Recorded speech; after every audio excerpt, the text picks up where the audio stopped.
अस्सलाम वालेकुम नाज़रीन। आज की वीडियो बहुत अहम होने वाली है। इस वीडियो में मैं जो हक़ाइक़ पेश करूँगा ये शायद आपने इससे पहले नहीं सुने होंगे और आपने बहुत कुछ देखा होगा लेकिन आपने उसे महसूस नहीं किया होगा। जैसे कि आपको पता है कि आपने देखे होंगे कि बहुत से मोटे लोग होते हैं, उनका वज़न बहुत ज़्यादा होता है और मोटे लोगों का मतलब ये कहा जाता है कि इनको कोई ना कोई बीमारी हो जाएगी, या तो इनको शुगर हो जाएगी, या ब्लड प्रेशर हो जाएगा, या हार्ट का इशू हो जाएगा। इसी तरीके से आपने अक्सर देखा होगा कि बहुत से पतले लोग होते हैं लेकिन उनको भी हार्ट का मसला हो जाता है और उनको भी ब्लड प्रेशर और शुगर हो जाती है। तो आपकी समझ में नहीं आता कि असल बात क्या है, कौन से ऐसे राज हैं जो अभी सामने नहीं आए, ऐसे कौन सी हक़ाइक़ हैं कि जिनको हम समझ नहीं पाए, ऐसी कौन से साइंटिफिक फैक्ट हैं जिनकी वजह से पतले लोग जो हैं उनको भी शुगर और ब्लड प्रेशर और हार्ट का इशू हो जाता है, और ऐसे कौन से हक़ाइक़ हैं जो साइंसी भी हो सकते हैं, जो सोशल भी हो सकते हैं, जिसमें बहुत से मोटे लोगों को इस तरह की बीमारियां नहीं होती हैं। ये बहुत ज़बरदस्त किस्म का क्वेश्चन है और मैं आपको आज बताऊंगा कि बहुत से मोटे लोग ऐसे होते हैं जिनको कुछ नहीं होता है, उन्हें शुगर ब्लड प्रेशर भी नहीं होता है। वो उनका जो जेनेटिक मेकअप होता है और उनका मेटाबॉलिज्म इस तरीके से होता है, यानी खुराक का जो तहव्वुल है, उसको खुराक को जो इस्तेमाल करने की जो ताकत है वो इस तरीके से उनकी होती है कि उनके अंदर उनके अंदर कोई फ़ैट नहीं होती। उनके बाहर तो फ़ैट होती है लेकिन उनके अंदर फ़ैट नहीं होती। इस तरीके से बहुत से ऐसे मोटे लोग होते हैं जिनके अंदर भी फ़ैट होती है, बाहर भी फ़ैट होती है, उनका पेट भी निकला हुआ होता है। तो ये दो मुख्तलिफ़ किस्म की कैटेगरीज़ हैं।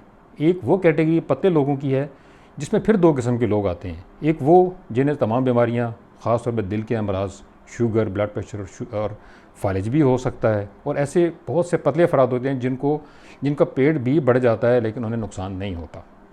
तो ये बहुत बड़ा राज है, ये बहुत बड़ी पहेली है जिसको आज हमने हल करना है।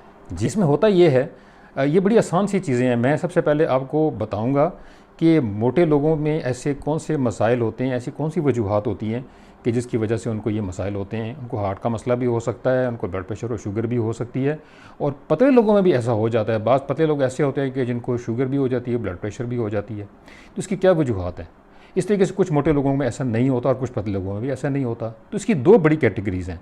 ऐसे मोटे लोग जिनके ऊपर भी फ़ैट होती है और उनके पेट के अंदर भी फ़ैट, जैसे विसरल फ़ैट कहते हैं, वो होती है, उनको आमतौर पर दिल के अमराज भी हो सकते हैं, ब्लड प्रेशर और शुगर भी हो सकती है। इस तरीके से जो वेसल्स होती हैं, जो हमारे जिस्म के अंदर जो खून की नालियाँ होती हैं, उनके मतलब जितने मसाइल हैं वो उनको हो सकते हैं। और खून की नालियाँ तो हर जगह होती हैं। उनके जो ऑर्गन्स होते हैं, लिवर हो गया या पेंक्रियाज है या किडनीज़ है, वो भी डैमेज हो सकते हैं। तो इस तरीके से बहुत से मोटे लोग ऐसे होते हैं जिनको ये सब कुछ नहीं होता। इस तरीके से कुछ पतले लोगों में भी ऐसा होता है। इसमें जो बड़ी इम्पॉर्टेंट चीज़ है जो इन दोनों में फ़र्क करती है वो है विसरल फ़ैट। जी हाँ, वो फ़ैट जो उनके पेट के अंदर होती है, ये दोनों में डिफरेंट है। अच्छा, अब मोटे लोगों की भी दो कैटेगरीज होती हैं। एक तो मोटे वो होते हैं जो कि हेल्दी नहीं होते, हेल्दी मोटे नहीं होते, उनका पेट निकला हुआ होता है, उनके जिस्म के ऊपर भी फैट होती है। और ऐसे मोटे लोग भी होते हैं जिनका पेट निकला हुआ होता है लेकिन उनके अंदर विसरल फैट नहीं होती है, उनको शायद गैस होती है या उनको और इस तरह के मसाइल होते हैं। वो मैं आपको आगे जाके बताऊँगा कि उनके पेट निकला हुआ होता है लेकिन उसमें विसरल फैट नहीं होती है। ऐसे लोगों को MHO कहते हैं, मेटाबॉलिकली हेल्दी ओबीस। जी हाँ, ये मेटाबॉलिकली एक्टिव होते हैं और हेल्दी भी होते हैं क्योंकि इनके अंदर सारे जिस्म के अंदर इनका फ़ैट, इनका कोलेस्ट्रोल, इनका शुगर और इनका प्रोटीन का जो मेटाबॉलिज्म होता है वो बिल्कुल ठीक काम कर रहा होता है। इनको इसलिए MHO कहते हैं। और कुछ पतले लोग ऐसे होते हैं कि जिनके अंदर जो बज़ाहिर बड़े पतले होते हैं मगर उनका पेट निकला हुआ होता है, उसके अंदर फ़ैट हो भी सकती है, फ़ैट नहीं भी हो सकती। इनके अंदर दो कैटेगरीज़ होती हैं। एक वो जिनके अंदर फ़ैट होती है, उनका पेट निकला हुआ होता है, जिसको विसरल फ़ैट कहते हैं, जो उनके पेट के अंदर होती है। जिनके पेट के अंदर फ़ैट होती है विसरल फ़ैट फिर अगेन बहुत डेंजरस होती है। और ऐसे लोग भी पतले होते हैं कि जिनका पेट तो निकला हुआ होता है लेकिन उसके अंदर फ़ैट नहीं होती है। अच्छा, अब मोटे लोगों में भी कुछ ऐसे लोग हैं जिनका पेट निकला हुआ होता है और पतले लोग भी ऐसे हैं जिनका पेट निकला हुआ होता है। इन दोनों में ऐसी कौन सी मुश्तरक चीज़ें हैं जिसकी वजह से उसका पेट निकलता है? क्योंकि उनके अंदर फ़ैट तो नहीं होती, विसरल फ़ैट भी बहुत कम होती है। जी, तो इसमें ये होता है कि बहुत से ऐसे लोग होते हैं मोटे या पतले कि जिनके अंदर ग्लूटेन यानी कि जो गंदम की प्रोटीन है वो हज़म नहीं होती, या तो वो बहुत तेज़ तेज़ खाते हैं, उनके अंदर हवा जो है वो अंदर चली जाती है, उससे भी पेट जो है वो निकल आता है। कुछ लोगों को IBS होता है। जी हाँ, IBS होता है, इसको इरिटेबल बाउल सिंड्रोम कहते हैं। इसमें आपकी जो आंतें हैं वो सूज जाती हैं और उनके सूजने की वजह से गैस बनती है और गैस की वजह से पेट जो है वो निकल आता है। इनके अंदर डिप्रेशन और स्ट्रेस की बीमारियाँ होती हैं जिसकी वजह से पेट IBS हो जाता है, यानी कि इरिटेबल बाउल सिंड्रोम होता है, क्योंकि उनका जो स्ट्रेस होता है उसका असर उनकी आंतों पे पड़ता है। जिसे आपने देखा होगा कि जिन लोगों को स्ट्रेस होता है कहते हैं जी उनका पेट ख़राब हो गया, आमतौर पर पेट उनका ख़राब ही रहता है। तो इसी को IBS कहते हैं। IBS में वज़न का कम होना ज़रूरी नहीं होता। तो ये पतले लोगों में भी हो सकता है, ये मोटे में भी हो सकता है। इस तरीके से कुछ लोग ऐसे होते हैं कि जिनका जो पतले होते हैं, मोटे भी हो सकते हैं, उनके जो मसल्स होते हैं, ख़ासतौर पर पेट के मसल्स, स्पाइन होती है, यानी कि उनकी रीढ़ की हड्डी के मसल है, वो ज़्यादा मजबूत नहीं होते, क्योंकि उनका बैठने का स्टाइल ऐसा होता है, वो ज़्यादा वर्जिश भी नहीं करते और बैठे रहते हैं, खाना खाया और बैठ गए। और उसकी वजह से उनका जो अंदरूनी जो मसल्स होते हैं जो कि उनको स्टेबल रखते हैं, उनके जिस्म को मजबूत रखते हैं, वो कमज़ोर हो जाते हैं और उनका पेट जो है वो बाहर निकल आता है। अब जो विसरल फैट होती है मोटे लोगों में भी और पतले लोगों के अंदर भी, ख़ास तौर पर पतले लोगों के अंदर जो विसरल फैट होती है, ये मेटाबॉलिकली बड़ी एक्टिव होती है, यानी कि ये जिस्म को नुकसान पहुंचा सकती है। इसमें यह होता है कि ये विसरल फैट LDL यानी जो बैड कोलेस्ट्रॉल होता है, ILD जो कि अगेन बैड कोलेस्ट्रॉल की किस्म है, VLDL जो अगेन एक बैड कोलेस्ट्रॉल है, ये जितने बैड कोलेस्ट्रॉल हैं ये उसमें बहुत एक्टिव होते हैं, क्योंकि उसमें ट्राइग्लिसराइड लेवल बहुत हाई होता है। फ़र्क ये है, कोलेस्ट्रॉल इतना डैमेज नहीं करता जितना कि ट्राइग्लिसराइड करता है। ट्राइग्लिसराइड सबसे पहले लिवर में इकट्ठा होता है और वहाँ से जाके बाहर निकल के उनके अंदर जो पेट है उनका वहाँ पे इकट्ठा हो जाता है। इसी को विसरल फैट कहते हैं। ये मोटे लोगों में भी हो सकती है और पतलों में भी हो सकती है। जो ऊपर फैट जिस्म की होती है वो मेटाबॉलिकली इतनी एक्टिव नहीं होती, यानी कि वो जिस्म को नुकसान पहुँचाने में इतना मौसर किरदार अदा नहीं करती। नाज़रीन, जो विसरल फैट होती है वो सिर्फ ये नहीं कि वो LDL बैड कोलेस्ट्रॉल जो है जिस्म में फैला देती है, और चूँकि बैड कोलेस्ट्रॉल जो है वो बहुत डेंस होता है, इसके अलावा SDLDL भी होता है जो सुपर डेंस होता है। ये जो हमारे जिस्म की आर्टरीज होती हैं, जो खून की नालियाँ होती हैं, वहाँ जाके जमा हो जाती है और वहाँ से गुजर के हमारे जो मेन ऑर्गन होते हैं, जैसे लिवर है, जैसे दिल है और जैसे गुर्दे हैं, उन तमाम को नुकसान पहुँचाते हैं। इसके साथ साथ इनके अंदर इन्फ्लेमेटरी मार्कर्स भी होते हैं। ऐसे इनके अंदर केमिकल्स होते हैं जो कि पूरे जिस्म में सूजन पैदा करते हैं। फॉर एग्जांपल, इसके अंदर ऐसे केमिकल होते हैं जैसे कार्टिसोल जो कि स्ट्रेस है, टेंशन वाला हार्मोन, ये स्ट्रेस हार्मोन जिसको लार्ज बेली हार्मोन भी कहते हैं। इससे मज़ीद फ़ैट इकट्ठी होती है, क्योंकि जब इंसान बैठा रहता है खा के, उसके बाद वो उसको मुख्तलिफ वो सोचता रहता है, उसको स्ट्रेस होती है, टेंशन होती है, उससे कार्टिसोल और बढ़ता है। सिर्फ कार्टिसोल नहीं बढ़ता बल्कि और बहुत सारे स्ट्रेस हार्मोन भी बढ़ते हैं। इसके साथ साथ स्ट्रेस हार्मोन के बढ़ने के साथ साथ इसके अंदर इन्फ्लेमेटरी मार्कर्स IL-6 है, IL-1 है, TNF अल्फ़ा है, ये सारे ऐसे केमिकल्स हैं जो कि बढ़ जाते हैं। ये जब बढ़ते हैं तो ये इंसुलिन रेजिस्टेंस को बढ़ाते हैं, ये भूख को भी बढ़ा देते हैं। इनके अंदर एक और हार्मोन तो उसका एडिपोनेक्टिन कहते हैं, एडिपोनेक्टिन और एक लेप्टिन। लेप्टिन और एडिपोनेक्टिन वो हार्मोन है जो कि मेटाबॉलिज्म को स्लो कर देते हैं और भूख की जो शिद्दत होती है उसको बढ़ा देते हैं, क्योंकि इनकी मिकदार कम हो जाती है। जब भूख की मिकदार बढ़ जाती है तो आदमी और खाता है, जब और खाएगा तो और मज़ीद फ़ैट इकट्ठी होगी, तो एक पूरा साइकिल बन जाता है। इसलिए जो विसरल फैट, जो पेट के अंदर वाली फ़ैट होती है और जो पेट को बाहर निकाल देती है, ये बहुत ख़तरनाक है। ये बैड कोलेस्ट्रॉल को भी बढ़ा देती है, उसके साथ साथ ये इन्फ्लेमेटरी मार्कर्स जो जिस्म में सूजन पैदा करते हैं, ऐसे केमिकल्स को भी बढ़ा देती है। ये इंसुलिन रेजिस्टेंस को भी बढ़ा देती है, जिससे इंसुलिन रेजिस्टेंस पैदा होती है और शुगर जो है प्रॉपर हज़म नहीं होती, इंसुलिन काम नहीं करती, तो मज़ीद फ़ैट इकट्ठी होती है। ये जो फ़ैट है ये बैड फ़ैट का कंटेंट लेके पूरे जिस्म में घूमती रहती है और पूरे जिस्म में बैड कोलेस्ट्रॉल को जमा करती है, जिसकी वजह से दिल के अमराज पैदा होते हैं, जिसकी वजह से दिमाग के अमराज पैदा होते हैं और जिसकी वजह से जो मेजर हमारे बड़े बड़े ऑर्गन्स हैं उनका फेलियर और उनका नुकसान होता है। ख़ासतौर पर किडनी हो गया, ख़ासतौर पर लिवर हो गया। लिवर में जो फैट इकट्ठी होती है वो लिवर को सुकेट देती है, जिसको हम फैटी लिवर कहते हैं। इसके अलावा जो सबसे बड़ा नुकसान होता है जो हमारे पेट में जो विसरल फैट होती है कि ये टेस्टोस्टेरोन जो मर्दाना हार्मोन है उसको ये कम कर देता है।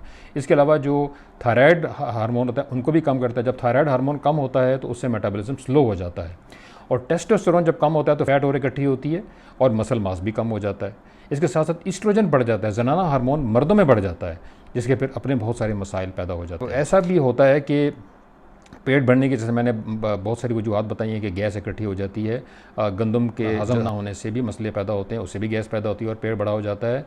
इसके अलावा जो दूध है या दूध की बनी हुई चीज़ें हैं उनके प्रॉपर हज़म ना होने से भी पेट जो है वो बड़ा दिखता है। इसके साथ साथ एक चीज़ होती है जिसको हम डायस्टेसिस रेक्टाई कहते हैं। इसमें होता ये है कि आपने देखा होगा जो बहुत सारी ख़वातीन जो हामला ख़वातीन होती हैं उनका पेट बढ़ जाता है और उनके जो पट्ठे होते हैं उनके दरमियान जो लेयर्स होती हैं वो तकसीम हो जाती हैं और उनके दरमियान से जो हमारे पेट के विसरा हैं बाहर आ जाते हैं, जिसकी वजह से पेट बड़ा दिखता है। ये चीज़ मर्दों में भी हो सकती है, जो कि ख़ास तौर पर उन मर्दों में जो ज़्यादा वज़न उठाते हैं। तो नाज़रीन, अब हम आते हैं इन मसाइल के हल की तरफ। आपको पता है कि जो विसरल फैट है वो क्यों इकट्ठी होती है? वो इसलिए इकट्ठी होती है कि हम शुगरी डाइट्स बहुत ज़्यादा इस्तेमाल करते हैं, हम कोल्ड ड्रिंक्स का इस्तेमाल करते हैं, मैदे वाली ग़िज़ाएँ खाते हैं, रिफ़ाइंड कार्ब्स खाते हैं, ऐसे कार्ब्स खाते हैं, ऐसी चीज़ों को इस्तेमाल करते हैं जिससे हमारे जिस्म में ग्लूकोज़ की मिकदार बहुत बढ़ जाती है, जो कि अल्टीमेटली ट्राइग्लिसराइड में कन्वर्ट होती है। जो ट्राइग्लिसराइड है वही फिर विसरल फैट बनाता है। इसके साथ साथ हम गंदम का इस्तेमाल भी बहुत करते हैं, चावल का इस्तेमाल करते हैं। वो तमाम ग़िज़ाएँ जिनका GI यानी कि जिनका ग्लाइसेमिक इंडेक्स बहुत ज़्यादा है, यानी कि ये बहुत तेज़ी से खून में ग्लूकोज़ की मिकदार को बढ़ाती हैं। ये तमाम ग़िज़ाएँ जो होती हैं ये ट्राइग्लिसराइड को बढ़ाती हैं, और ट्राइग्लिसराइड जो है वो विसरल फैट को बढ़ा देता है। तो हमने करना ये है कि इन ग़िज़ाओं का इस्तेमाल हमने नहीं करना है, हमने फ़ाइबर जो है वो ज़्यादा इस्तेमाल करना है ताकि ज़्यादा ग्लूकोज़ हमारे जिस्म में एब्ज़ॉर्ब ना हो। हमने गंदम वाली रोटी का इस्तेमाल कम करना है या उसको ख़त्म कर देना है। उसकी जगह हम ज्वार की रोटी खा सकते हैं जिसका GI इंडेक्स बहुत कम है। ज्वार के साथ साथ हम मुख्तलिफ़ और तरह की चीज़ें होती हैं, जिस तरह फॉर एग्ज़ाम्पल जौ की रोटी खा सकते हैं, उसका भी GI इंडेक्स बहुत कम है, उससे भी कम ग्लूकोज़ बनता है और उससे भी विसरल फैट जो है वो कम हो जाती है, क्योंकि उससे ग्लूकोज़ कम बनती है। नाज़रीन, इसके साथ साथ हम ऐसी ग़िज़ाएँ जिनमें यानी ऐसे तेल होते हैं जिनको हम ओमेगा 6 कंपाउंड कहते हैं। ओमेगा 6 वो होते हैं जो कि सीड ऑयल्स होते हैं, ख़ास तौर पे जो सनफ्लावर ऑयल है या सोयाबीन ऑयल है, इससे जो तेल बनते हैं या इससे जो घी बनता है जिसको हाइड्रोजनेटेड घी कहते हैं, ख़ास तौर पर जो डालडा घी टाइप चीज़ें होती हैं, इनसे हमें बचना है। इसके अलावा ट्रांस फैट होती हैं, वो तमाम तेल ख़ास तौर पे जिनका मैंने मेंशन भी किया, ज़िक्र किया है, जिनमें चीज़ें तली जाती हैं, इनसे हम अवॉइड करेंगे क्योंकि ये भी ट्राइग्लिसराइड की मिकदार को बढ़ा देते हैं। जब ये ट्राइग्लिसराइड की मिकदार को बढ़ाएंगे तो ये सारे मसले पैदा होंगे। तो हमें ऐसी ग़िज़ाओं से बचना है जिनका GI इंडेक्स ज़्यादा है। ख़ास तौर पे वो चीज़ें जिनको मैंने मेंशन किया है, मसलन मैदे वाली चीज़ें, उनका इस्तेमाल हमें कम करना चाहिए। ज़्यादा मीठा खाने से, ख़ास तौर पर रिफ़ाइंड कार्ब जैसे चीनी है, जैसे ग्लूकोज़ है, और ख़ास तौर पे जो फ्रूट जूसेस होते हैं जिनके अंदर फ्रुक्टोज़ बहुत ज़्यादा होता है, क्योंकि फ्रुक्टोज़ एक इस किस्म की शुगर है जो सिर्फ लिवर में जाके उसका मेटाबॉलिज्म होता है और वहाँ पे ट्राइग्लिसराइड बनाती है और वहीं पे ये बैड कोलेस्ट्रॉल भी बनाती है। तो उनको भी फ्रूट जूसेस के बजाय आप फ्रूट का इस्तेमाल करें। फ्रूट का इस्तेमाल करने से ये होता है कि उसके अंदर फ़ाइबर होता है जो कि ग्लूकोज़ की मिकदार को बढ़ने नहीं देता। इसके अलावा जो बाकी चीज़ें हैं, फॉर एग्ज़ाम्पल अगर आपको IBS होता है या आपको और इस तरह के मसाइल हैं, हार्मोनल इश्यूज़ हैं, तो उनके आप टेस्ट करवा के उसका इलाज कर सकते हैं। इसके साथ साथ हम अल्ट्रासाउंड भी करवाएं ताकि देखें कि अंदर जिस्म में कोई ग्रोथ तो नहीं बन रही, जिस्म में ऐसी कोई रसोली टाइप तो नहीं बन रही जिसकी वजह से पेट आपका बड़ा नज़र आ रहा है। तो इन्वेस्टिगेशन करने के लिए ये सब चीज़ें ज़रूरी हैं।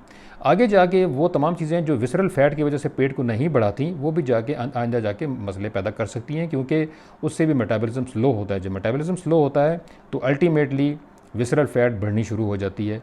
तो इसका मतलब यह है कि बिलवास्ता लिहाज से वो तमाम चीज़ें जो कि बराह रास्त पेट को नहीं बढ़ाती हैं, लेकिन आगे जाके अपने असरात की वजह से वो भी पेट के साइज़ को बड़ा कर सकती हैं। तो हमें वक्तन फ़ौक्तन अपने टेस्ट करवाने चाहिए और उसके साथ साथ इन तमाम मसाइल का इलाज भी करना चाहिए और अपनी खुराक को बेहतर बनाना है। इसके साथ साथ जो बहुत ज़रूरी है वो एक्सरसाइज़ है। एक्सरसाइज का रोल जो है वो 15% है आपके वज़न को कम करने में। खुराक का जो रोल है वो 85% है, लेकिन एक्सरसाइज का रोल बहुत अहम है। आधा घंटा ब्रिस्क वॉक, तेज़ वॉक, आप बेहतर है कि जॉगिंग करें, सिर्फ वॉक ना करें, सिर्फ वॉक करना काफ़ी नहीं है। इसके अलावा रेजिस्टेंस एक्सरसाइज यानी कि वज़न उठाने वाली एक्सरसाइज करें, ताकि आपके जो पट्टे हैं वो आपके जो कोर के पट्टे हैं, अंदरूनी पट्टे जो हैं पेट के और आपकी बैक के, मजबूत हो जाएं। जब वो मजबूत होंगे तो पेट का बढ़ावा नहीं दिखेगा, वो भी हमें करनी चाहिए। इसके साथ साथ हमें स्ट्रेस से बचना चाहिए, टेंशन से बचना चाहिए। स्ट्रेस और टेंशन से बचने के लिए एक तरफ तो एक्सरसाइज है, आप एक्सरसाइज करें, नंबर 1। नंबर 2 ये है कि मेडिटेशन करें। जी हाँ, आप बैठ के जो है वो लंबे लंबे सांसें लें, गहरे सांस लें, सुबह सवेरे उठें, नमाज़ पढ़ें। 5 की 5 नमाज़ पढ़ने से जब अल्लाह ताला से तल्लुक़ जुड़ता है तो बहुत से स्ट्रेस और टेंशन वैसे ही कम हो जाते हैं। सुबह सवेरे आप जो है गहरी सांसें लें, उससे आपका स्ट्रेस भी कम होगा, आपका ऑक्सीजन लेवल भी बढ़ेगा, जिस्म के जो कार्बन डाइऑक्साइड और बाकी गैसें हैं जहरीली वो बाहर निकल जाएंगी। इसके अलावा मेडिटेशन करें, जी हाँ, जिसको मुराकबा कहते हैं। अपने इस दिमाग से तमाम जो नेगेटिव ख़यालात हैं वो निकाल दें। फ्यूचर के मतलब, मुस्तकबिल के मतलब मत ज़्यादा सोचें, क्योंकि वो अभी आया नहीं है। और जो आपका गुजर गया है माजी, उसके मतलब मत सोचिए, वो गुजर गया है, उसका तो कुछ हो नहीं सकता। तो अपने दिमाग को हाल में रखें, अब क्या है, अल्लाह ताला का शुक्र अदा करें और हाल में रहें, तो इंशाल्लाह इन मसाइल से आपको छुटकारा हासिल होगा। आखिर में मैं तमाम नाज़रीन से ये इल्तमास करता हूँ कि वो मेरी वीडियो को ज़्यादा से ज़्यादा शेयर करें, ताकि मैंने जो मालूमात आपके साथ शेयर की हैं ये तमाम लोगों तक पहुँचें। इसको लाइक करें, क्योंकि इससे हमारी हौसला अफजाई होती है। इसके साथ साथ इसको ज़्यादा से ज़्यादा सब्सक्राइब करें और आप मेरी यूट्यूब फैमिली का हिस्सा बने, ताकि ज़्यादा से ज़्यादा जो मेडिकल की मालूमात हैं और सेहत के ज़्यादा से ज़्यादा जो राज हैं वो मैं आप तक पहुँचाऊँ। इसके अलावा अगर आपके दिमाग में कोई क्वेश्चन आता है, कोई सवाल पैदा होता है, तो वो ज़रूर कमेंट सेक्शन में लिखें और ये भी बताएं कि मैं मुस्तकबिल में किस तरह की वीडियोज़ ज़्यादा इफेक्टिव तरीके से और ज़्यादा अच्छी वीडियोज़ आपके लिए लेके आ सकता हूँ।